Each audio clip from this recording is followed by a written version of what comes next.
tamko la umoja wa wazee wa CCM jijini Mbeya juu ya tamko la mwenyekiti wa Chadema Tundu Lissu la no reform, no election.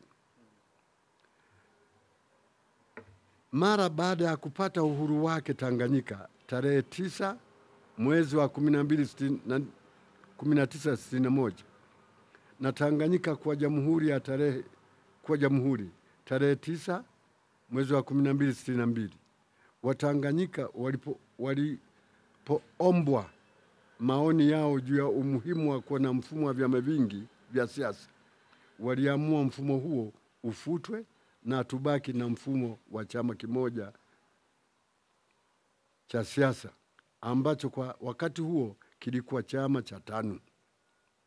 Watanganyika waliupinga mfumo huo na vyama vingi, kwa vile baadhi ya vyama hivyo vilishiriki sana katika kuhujumu juhudi za TANU za kudai uhuru kwa Tanganyika.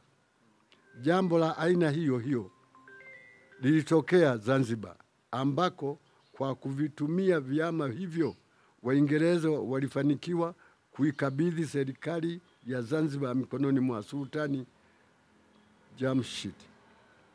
Wazanzibari kwa kuchukizwa na jambo hilo, chini ya uongozi wa Afro Shirazi Party wakiongozwa na Abed Amani Karume, walifanikiwa kuipindua serikali ya Sultani Jamshid hapo tarehe 12 mwezi wa kwanza 64.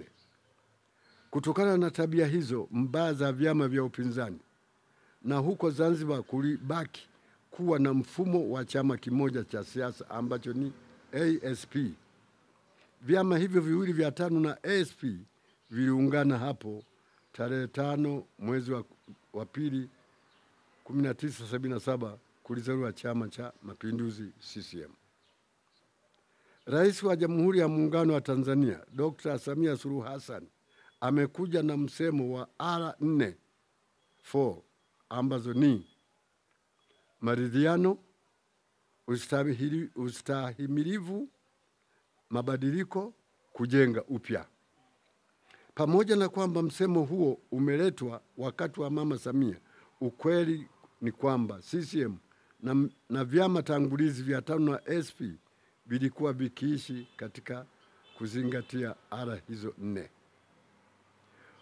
Hoja ya kurudisha mfumo wa vyama vingi vya siasa iliposhinikizwa na mataifa makubwa ya nje, Watanzania waliulizwa maoni yao.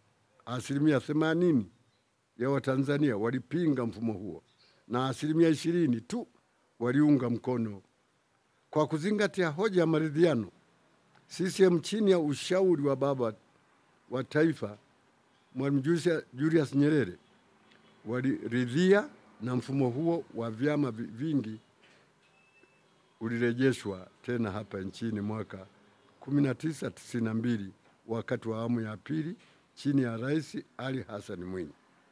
Na hapo ndipo vyama vingi vya siasa ikiwemo Chadema vilianzishwa. Ikumbuke kwamba katika vyama hivyo hapakuwepo hata chama kimoja ambacho kilishiriki katika kupambania uhuru wa Tanganyika wala Zanzibar.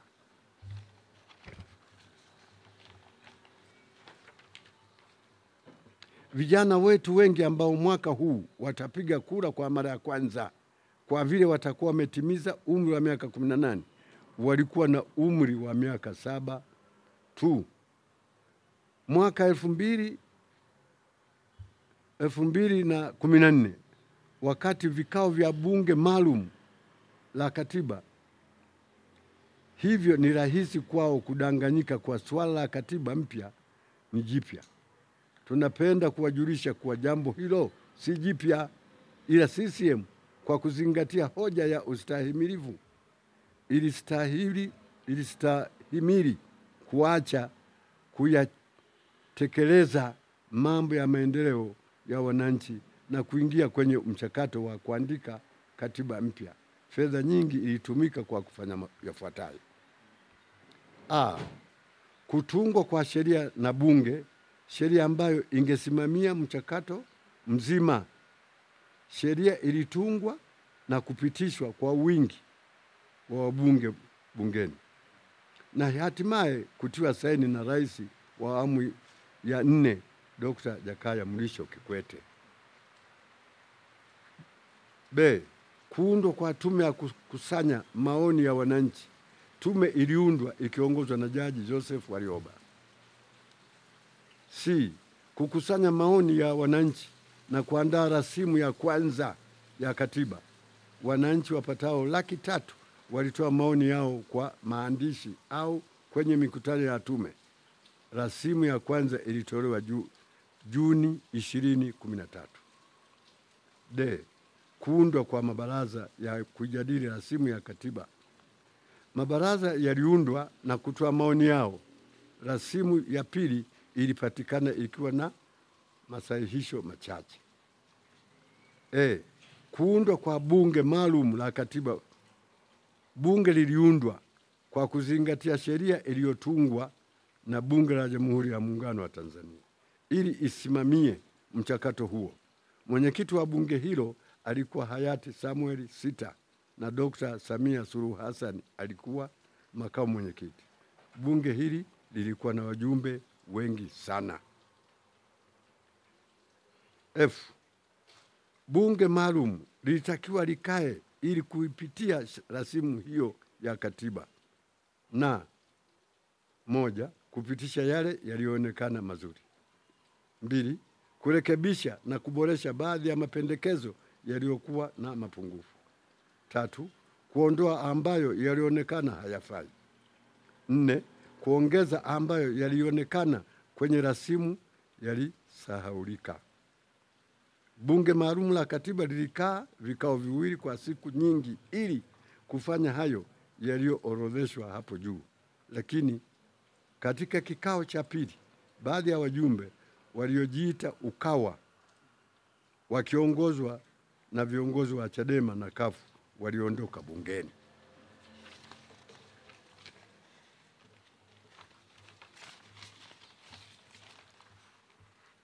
Pamoja na kwamba mchakato huo haukufikia mwisho mzuri kutokana na mgomo huo wa UKAWA, taifa lilikuwa limetumia kiasi kikubwa sana cha fedha na hivyo kukwamisha sehemu kubwa ya miradi ya maendeleo. Kwa hiyo Rais wa awamu ya 5 hayati John Pombe Magufuli, kwa kuzingatia hoja ya kujenga upya, alianzisha miradi mingi ya kimkakati ya kuleta maendeleo katika nyanja mbalimbali. Katika nyanja za elimu, afya, uchumi, kukiwepo ruzuku katika kilimo, ujenzi wa bwawa la umeme la Nyerere, ujenzi wa reli ya SGR, ujenzi wa miundombinu ya mawasiliano pamoja na barabara na madaraja.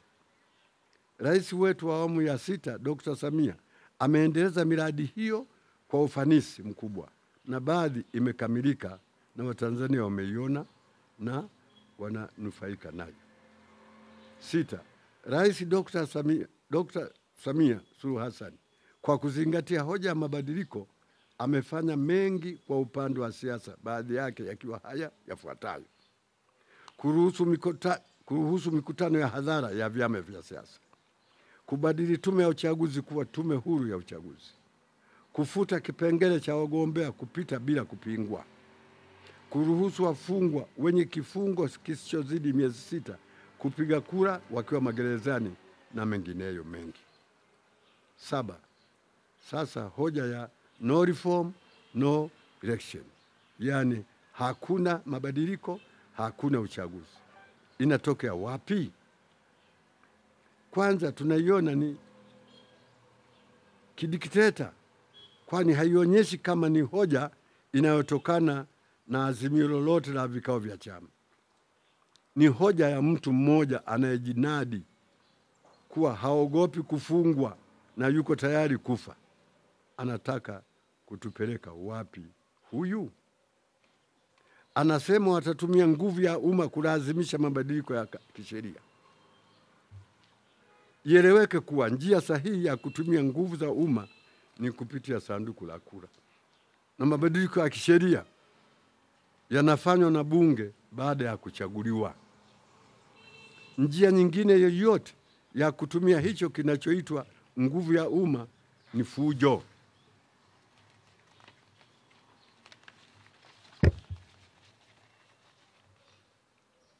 Anasema hawatasusia uchaguzi, ila watahakikisha uchaguzi haufanyiki. Kivipi? Na kwenye ofisi za mabalozi wa nje anaenda kutafuta nini?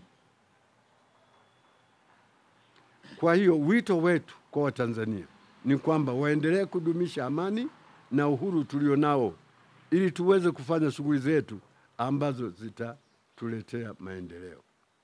Na utakapofika wakati wa uchaguzi mkuu, twende tukapige kura na kukichagua Chama cha Mapinduzi ili kiweze kuendelea kusimamia maendeleo ya Tanzania.